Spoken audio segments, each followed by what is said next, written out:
I guess we can go to next question. All right. Maybe this is why people don't call me for coaching. Um, Eric, by four, I'm sorry if I got that wrong. When should you start to consider you need more guys or girls? Oh, I think you're talking about hiring your first employee More. or more employees. Yeah. uh, How bad is your schedule fucked up? Yeah. For me, that's like if I if I book work and I build this now, I try not to schedule anything hard anymore because I learned that lesson. Like now I just tell people, well, you're the next in line. We get there when we get there. I don't know when exactly that'll be. Um,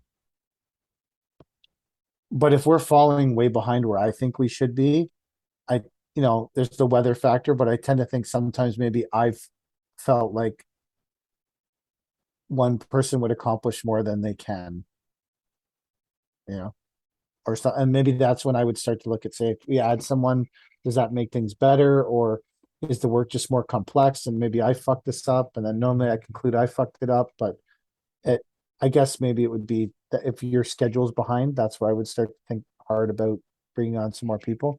That can also just cause more havoc in your life. But I guess or if we have enough work to start another crew, or for us, like if we're going to buy another truck, we need to we need to find someone to sit in the seat, right? We need a seat person. So that's where we think about it. I'm gonna go the opposite way because labor is so hard to get a hold of. Great guys. I say if you can find anyone who's good or great or phenomenal, hire them now and find the work for them because finding the work is the easy part. And the last couple of years, it has been the easy part, but you can't afford to miss a good set of hands because you're not sure if you have the work for them. And maybe that's me coming from a place of privilege where we have a lot of work ahead. But sorry, my dog's going off. I think Um, that's why people call you for coaching calls. That's great. Again, Chad. Chad is dropping the mic tonight. That is amazing advice. I wish Bringing in I'd the said. heat. I totally a, wish I'd said that. That's a so good. broken clock is right twice a day. Um, no, but like you can't afford not to hire these good guys if you have the opportunity. Um, I agree. Mike. We all know my employee situation, so I'm not going to try to give any advice on that, especially after the heat that Chad just dropped there. So if you guys are ready, we'll go to the next question. Bring it. 45 Scapes asks, ask the guys about being bonded, if they are, and how the process works to become a bonded, I'm assuming, company. That was left out. I am not bonded.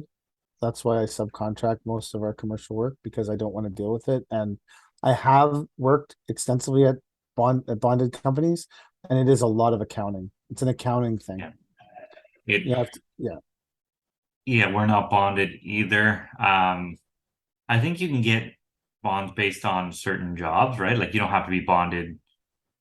Well, Or you you're can. trying to bond. Yeah, you're in order to bond a job. Normally, you apply at a bonding company, and it's like this was when I was involved in that world, so I'm not haven't been for quite a while. So everyone needs to take this with a grain of salt. But we would pay for a separate set of accounting that would go to the bonding company, and it was expensive to be bonded.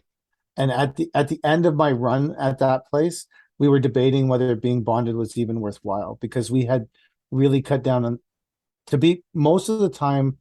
I think of all the private GC jobs we did, there was only one that asked for bonding. Mhm. It was a company from the States that demanded bonding. And then we had to charge them for the bond because we had to pay for the bond. Yeah. So we said to them, like, you're the builder. You really like, you're the client. You like, it made no sense, but they wanted a bond. Municipal work all had to be bonded. So, but by the end of my run there, we weren't really even bidding or doing any municipal work because the municipal tenders were getting 30, 40 people closing it. And so it was like, why would you bother with that. Yeah. But it was some kind of the bonding, you had to do certain accounting and then you could apply to be a bonded company, and you have to have like a whole track record of things. Yeah. Experience, blah, blah, blah. And then they would used to rate us, we could bond up to $2 million jobs. But then if we wanted to bond like a $5 million job, sometimes for a brief period, we had like a parent company. We would have to use the parent company to bond both jobs because their bond was good to 10 million. Like it was a complex thing. Hmm. I don't think you need to have it to run a successful commercial company, only if you want to work municipal. Like we do a lot of municipal work, but our GCs don't ask us to be bonded, and when we do city jobs, I mean, we put a bid bond down at like 10%, right? So, a lot of our city jobs will ask us for 10%, for 2 years, just to make sure the trees survive and shit like that. Is it a 10% holdback, or do you put down the 10%? No, you got to put down 10%. In cash. Yeah. So, like, whenever you go to submit your bid, say it's a $60,000 tree job, you have to write them a check for $6,000 and give it to them with your bid. Right. So even if they don't, even if you're not a winning bid, they've still got your money for 2, 3, 4, 8 weeks until they decide to return it to you. Which now isn't a big deal, but if you can imagine early on, starting off, so you have to pay for the trees, you pay for your bid bond, you have to pay your guys, you have to pay the topsoil and all your fuel and your insurance and all this shit. You're in it for 40 grand before you see anything back on that $60,000 tree job. Right. So it takes money to make money, I guess. But there's also like, because on the flip side, residential, you don't have to put out any of your money, right? You should be buying your material with clients' money. And you know, like it's just a completely different ball game. So we're not bonded. So we're not bonded.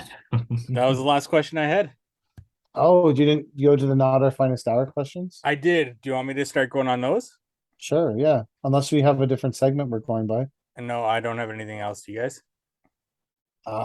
This was a short episode. Yeah, this is gonna be a short one. Well, we still got a 20 minutes, something like that. And we still got quite a bit of questions. Quite a bit of questions came through on the Not Our Finest Hour one. Wow. Sure, sign that up. All right. War Striper 71. I believe this is the gentleman that left us the voicemail. Yeah, it's Warren. Yeah, Warren, thank you so much. How long have the three of you been in business? This is Paver King's 5th season. I'm at 5 or 6 too. So yeah, I think so. This will be Natural Design's 12th season, I believe. Happy birthday to us. Nice. You are the old man of the group. The old man.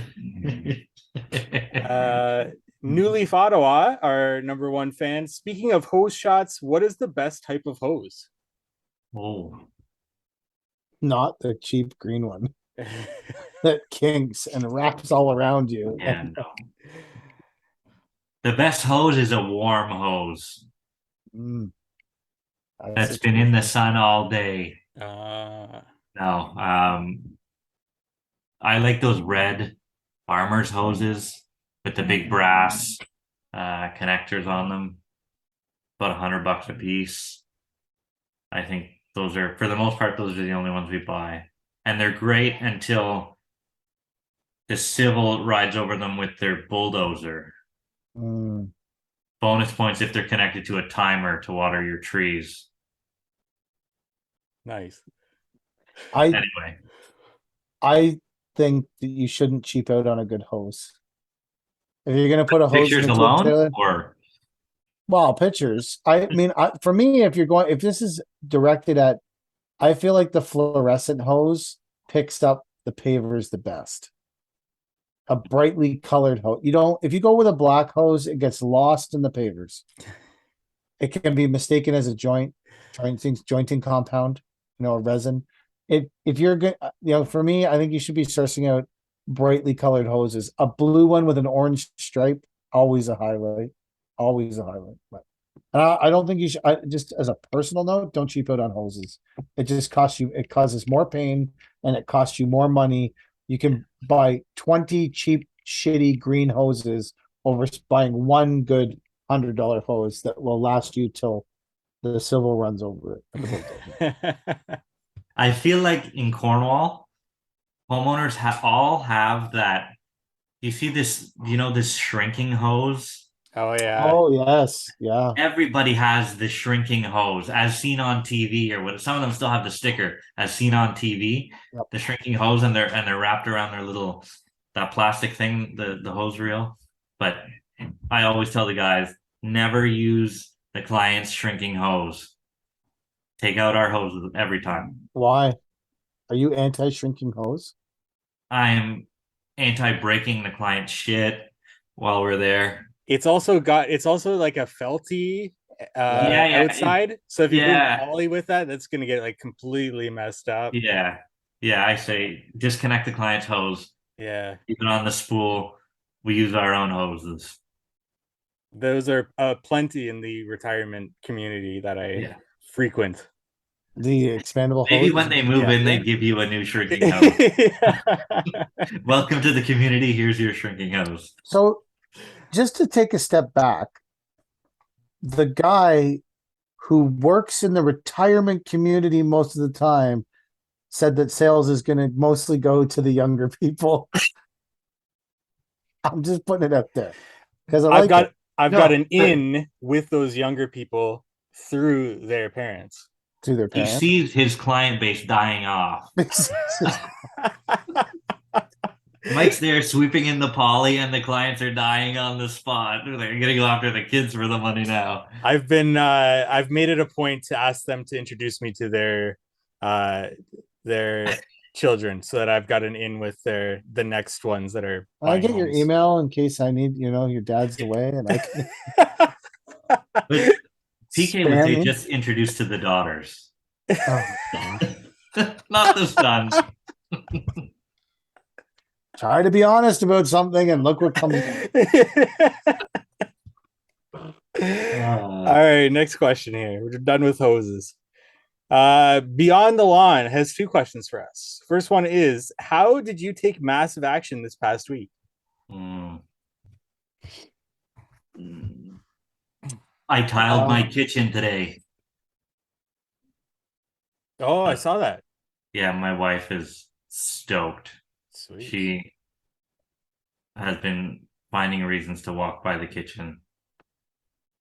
Happy wife, happy life. Yeah, that's my massive action for the week. I tell her I'll do one thing around the house per year, and this year is the kitchen. Wow. Yeah. I worked Saturday and Sunday hauling snow, and we hauled like a massive amount. I don't. Well, it depends. I guess it depends on your definition. I've hauled a lot of snow some nights, so it depends on the definite. Like, we had. I probably hauled myself 40 loads on Saturday, and then I probably hauled another 25 on Sunday, and then I went to another job and hauled some more snow, and then we dumped like, I don't know, 50 loads of snow or something at our dump, and then we had to push it around. Now, that was the massive action we took, was to get the snow moved before the rainstorm, because if you're in the snow moving business and it rains, your money is literally running down the drain. Like, it is. Like, your money is going down. I remember one year, it was when my life was in a bit of turmoil. Not that we've ever talked about that. And we were bleeding money because we were supposed to be like, we were plowing mostly by the push, and it hadn't snowed at all. And then it was one really big storm, and there was piles of snow everywhere. And we were going to get into this snow moving, and it was going to be a big deal, and we were going to make some money.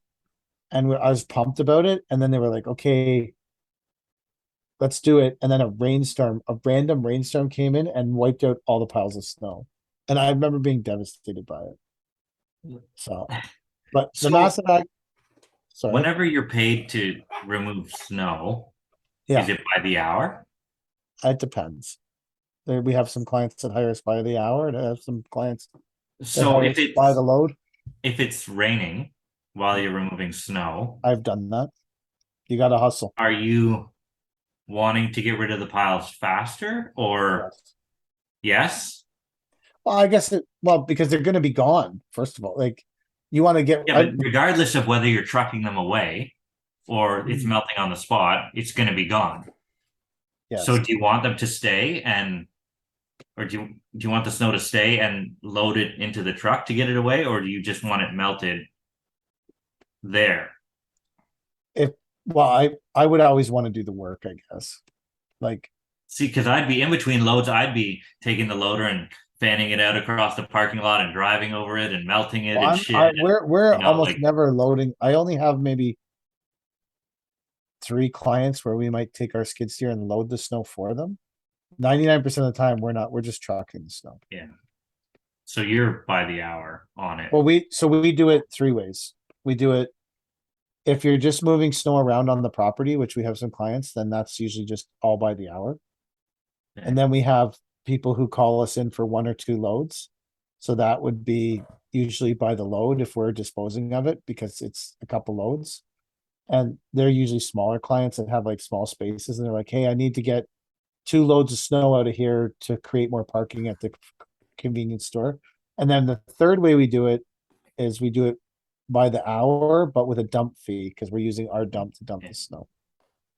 So it's was, and I just let the clients pick whatever they think is, I guess, gonna be the best. For a lot of it for them comes down to how they priced it and how they, if you're just moving snow around on site, obviously that's always by the hour and that's how they would price it. If you're actually taking snow off site, then it becomes more complex, and it becomes, how did they present it to their client when they bid the parking lot or the job or whatever. But I felt like we moved a lot of, we had 6 trucks running on Sunday.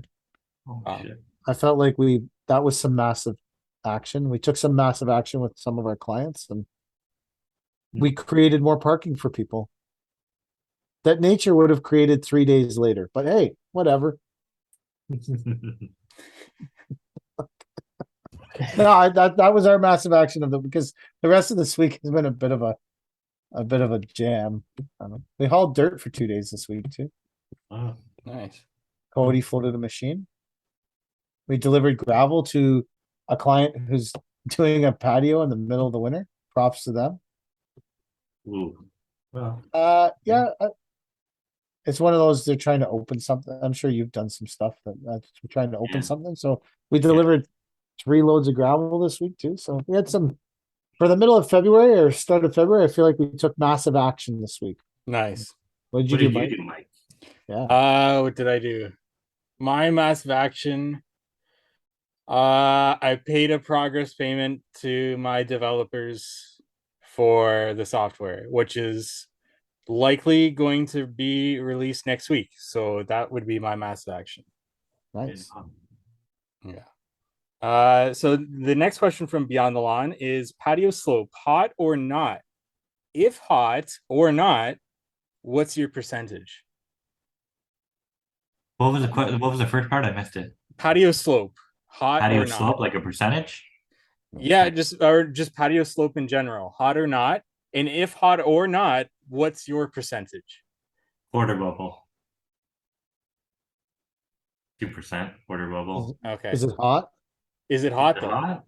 Yeah. Do you like patio slope? Do I have a choice? Like, what's the criteria? Well, it's a personal Can I, preference. can I build it flat with like a resin? You can do whatever you want. Well, it'll depend on the job. Yeah. So if we need slope, it's a quarter bubble, 2% minimum, and it's lukewarm. If we could do like a resin, like a pool surround, completely flat, that's hot. That's hot. I think patio slope is not hot. It sucks because no one likes it, but it's a necessary evil. unless you're doing what Chad said with a resin. And I would say that we're quarter bubble, 2% on average, maybe a little bit less if we can, depending on how big the patio is and how far the water has to go. But I prefer the build flat resin method, or even the 1% slope resin method. So even when the resin isn't cleaned or power washed or whatever, fucking God only knows what can go wrong with the resin. The resin's pretty new, so we're all in the little like fucking grace period, newlywed period with the resin. All of us Yeah. are loving the resin. We're feeling it. We're going home every night and we're all taking our clothes off and we're getting in bed with the resin and we're loving it. No one's rolling over and looking at the walls on the other side right now. But I feel like that bubble may burst because it is just a product we're all using, and I'm sure we'll find ways to fuck the shit out of that. So, but I would prefer to do flat patio with resin because I think the client has a better experience on the patio. Agreed. I quoted a driveway just recently with resin, so we'll see how that turns out. I guess. I have a driveway with resin we're doing in the spring. Do you?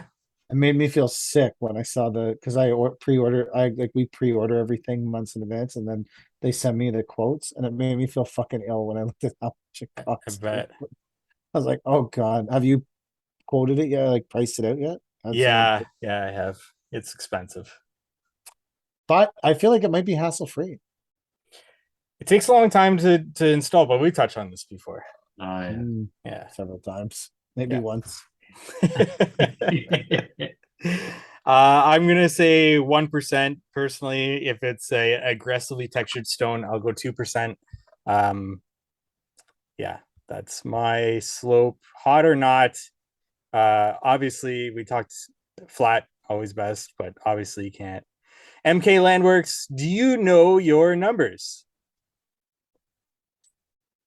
No.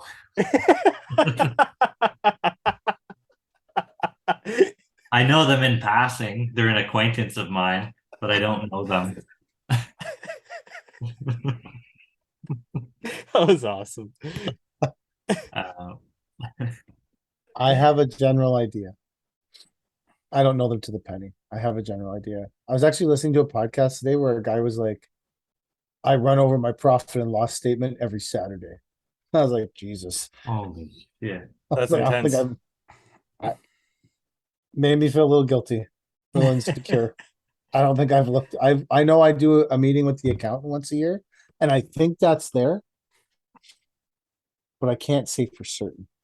So I have a general idea of our overall costs in my head, and I track it, and I have it like Kelly and I talk about stuff and what it like. I know what we have to recoup every month, but I do not know my numbers like. I know what that guy's asking. Do you know your numbers? Do you?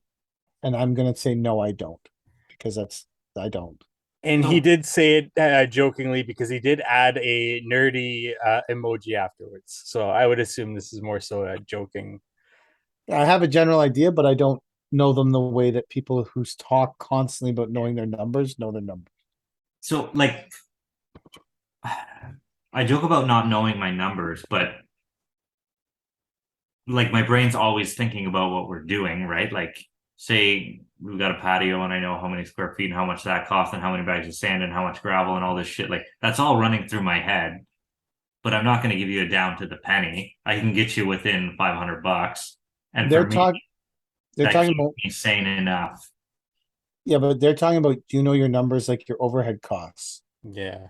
I think that's what Do most you know? people Do you know? talk about when they Like say when they're talking about do you know your numbers? I think what they're talking about is do you know how to recoup your overhead costs through your labor rate? Yeah, charge more. Our answer is always charge more. That's it. Every year things have to go up. Inflation went up. We did okay last year. Let's base it off last year. We have the same guys. All this shit. We just need to charge more. So you Chad, don't have. Sorry, go ahead, Mike.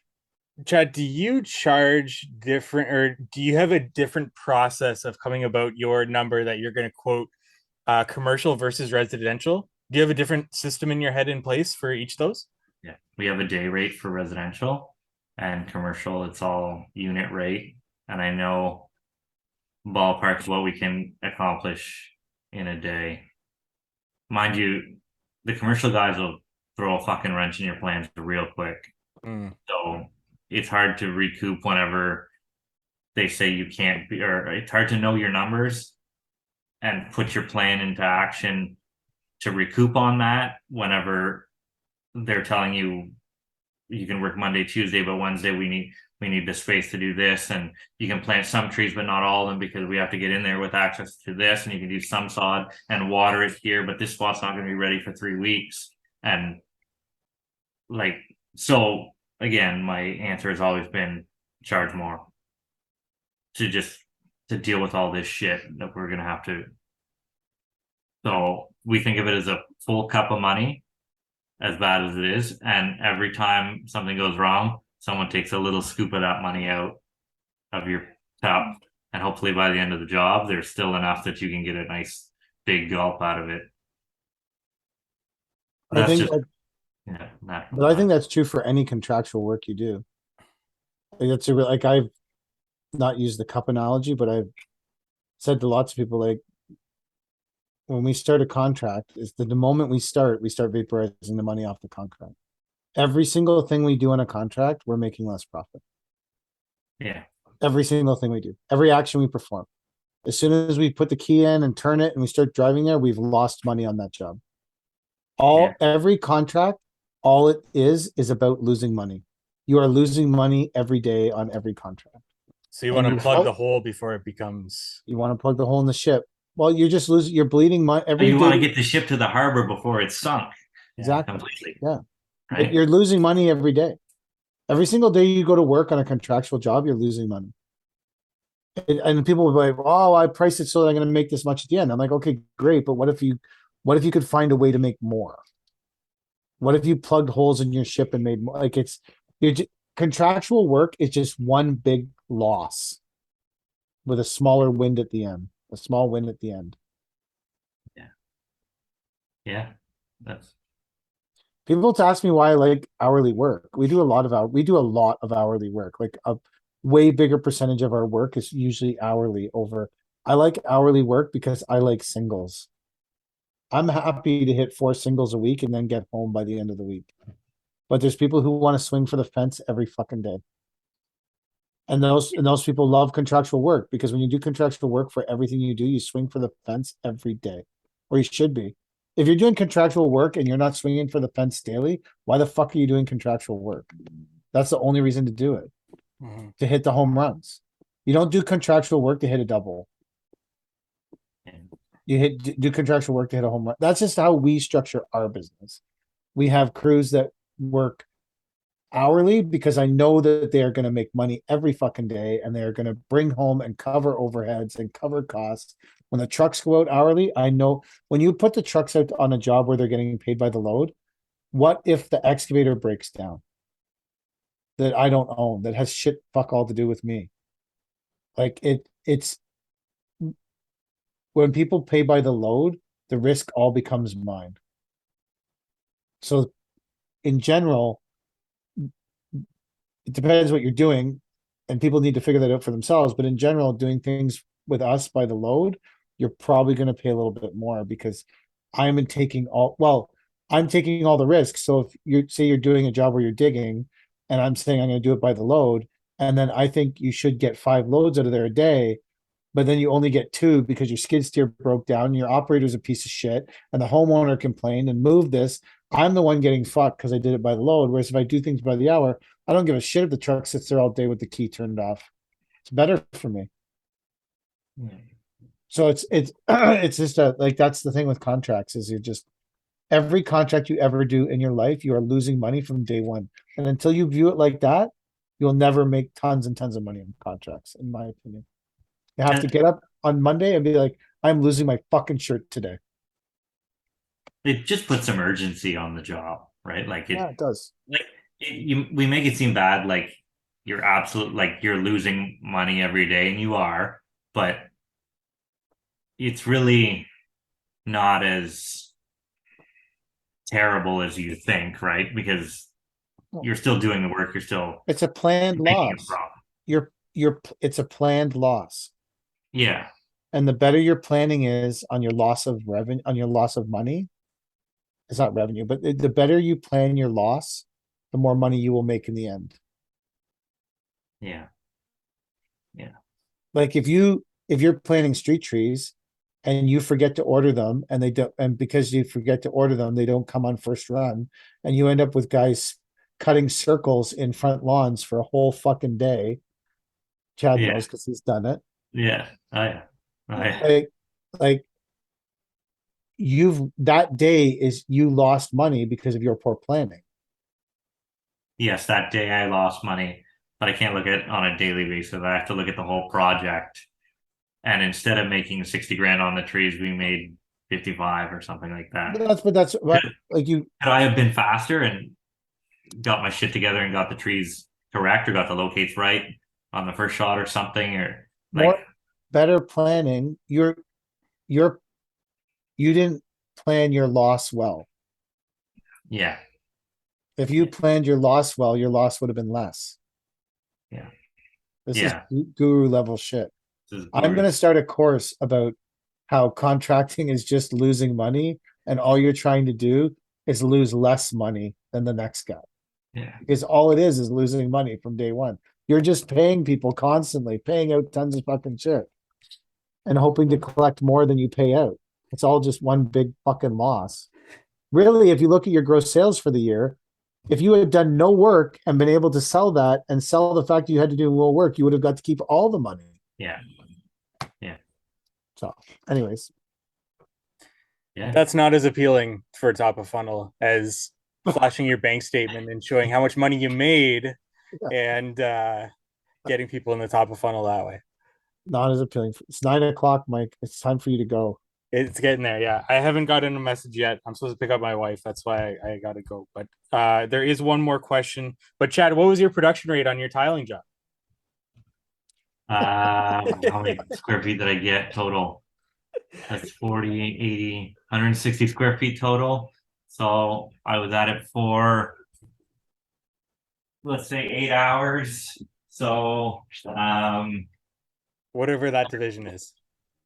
20 square feet an hour. No, No, 80 square feet total. 8 hours, 10 square Yeah. feet an hour. How much square feet an hour, sir? 10 Yeah. I think that's all right with cuts. with cuts. Did you with cut not grouted though? No, it's not. Well, you can't. No. I know. I'm just saying it's not that. So I it's did not finished. Yes, you're right. Like in in a another completed job, it's not. in another lifetime. I did ceramic tiles in the winter for a couple years. We need to have an episode where we just go through Mike's history. Oh my I mean, God. I think that's a multiple series episode. Like you brought up that you did used car sales. I did use You cars. So, did, we need to go through your entire life Clouds. journey. Snow. Oh God, that's so much shit. Cloud, snow. I cleaned soot off pipes in a parking garage once. I've done a lot of things to make a living, man. But the tile, the thing I hated about it was like this endless going back. When we first started, my business partner at the time was a tiler, and so I said I'll look for tile work, and I did, and I found it, and he gave me an idea how to price it. So we went the first day, and we did the scratch coat, and then we went back the next day, and we laid the tile, and it's like, okay, good, we can fucking finally get paid. And he's like, no, we got to go back and do the grout. I'm like, oh my God, it's just like never fucking ending. How do we get through this process? I thought we would just come here, lay tile, get paid, but it's all this 3-stage process. It drove me nuts. Anyway, that's my tiling. And of course, this is the biggest ceramic tile job we ever did. We never got paid for. There you go. Sure. And they never did another ceramic tile job after that. I think that was the last one. All right, So- last question here. Oh, go ahead, Chad. So my tiling rate is nearly as fast as Caleb's sod rate. Ooh, we're Oh, bringing that up again. I'm fucking no, it's a job though. Like I'm not a tile guy, that's for sure. But it seemed to go okay. I think it's a transferable skill, sort of, from landscaping. I think measuring the cuts is 100% a transferable skill. Yeah. It was okay. I didn't mind doing the work. I like doing, because the guy I worked for, he built like a house / cottage, and we did that for like 2 years, going up there to build this And one of the things we did in the winter was tile it because we knew how to do it, and we were just like employed by him. But I had a good, I like it. I like the measuring and the because you got to cut all these little things and using the saw, and It's I like doing the work, and it's it's not as much easier to cut tile than it is to cut brick. yeah, and it's not as heavy in Yeah. general. Yeah. I enjoyed it. That was Yeah. work I enjoyed doing, Hmm. except the going back, honestly. Do you think anyone ever wants to be a tile guy growing up? Or do you think that's something they fall into as well? I would think they fall into that too. I feel like Yeah. it's something their dad's doing. Like when you get out of jail or something, you would be a tile guy. I don't know. I'm just fucking around. It's a All right. skill, you know. Our final question: Canadian Dot Forces 1994. If you seen a guy on the side of the road with a sign looking for work, would you talk to them? Yeah, we have a guy who worked well, so that's a long story. Another Many one. years ago. No, but he still works with us, but he had gotten I guess let go from the job he was working at, and we had a residential crew um working on that street, and he was sitting on the curb in front of his house because he was upset about having lost his job. And his obviously didn't want to tell his wife he lost his job, and so our foreman, he'd obviously been there for a while, I guess, and our foreman said to him, "You okay, man? You need anything? Like, just watch, And he said, "Oh, I lost my job. I don't have a job." And so he said, "Go down to the Lifetime Fitness and tell Mike you work here now." He went, "Okay." So he came down, and he's still around now. So I don't That's think cool. I don't think that's a bad thing at all. If someone needs a hand up and you can provide it, then I don't have a problem with it at all. I think it's Did he have the sign though? no sign. Well, I don't know. He showed up and said, "Joe said I works here now." And I said, "Okay, cool. Start laying the pavers." We were doing like, to put it in perspective, we're doing like 45,000 square feet of pavers around a pool. And we just needed as many hands as we could. And so he showed up and he worked, and he still works for us now. He's a good guy. He's a nice guy, and he works hard, and just had a bad run of luck there in his life and needed a hand up, which is fine. A few years before I started at my supplier, I got told this. Well, when I started working there, I got told the story by the truck driver that worked there that the guy that was used to be in charge of the yard actually was homeless, and they didn't know that he was homeless. And he would actually sleep in their shop down below in the yard on a bunch of poly bags, polymeric sand skids. And so he would work, and then he would, after work, immediately go to the corner with a sign asking for money, and then go back to the yard when everybody was gone, set up his bed, sleep, and then get up before everybody came. And that was his day until he got caught. Hmm. And then what happened? I think he got fired for that, Oh, unfortunately. that didn't improve his situation at No. all. Yeah. I feel like my story was a bit happier. Yeah, I left that out until you asked. I wanted to hear that he moved on to a flourishing career and went back to school, and obviously that's not the case, but Yeah. not every story has a happy ending. No, that's true. Sleeping on the poly bags. So now that you've told this story, some supplier is going to come out with a thing where if someone has slept on the bags, the sand will not harden.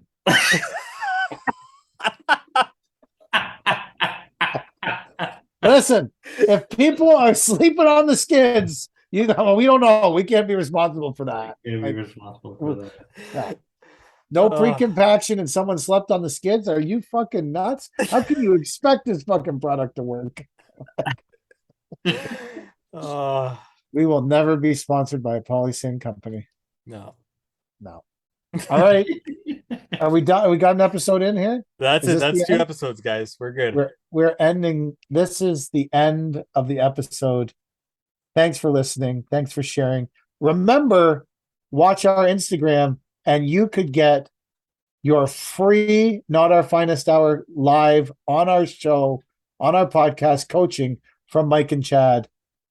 I will not be participating. I'll just be taking notes. and making sure that I am also receiving the coaching from Mike and Chad, because no one wants to get coached by me. We are out. Thanks for listening to the Not Our Finest Hour podcast. This is the end of the podcast.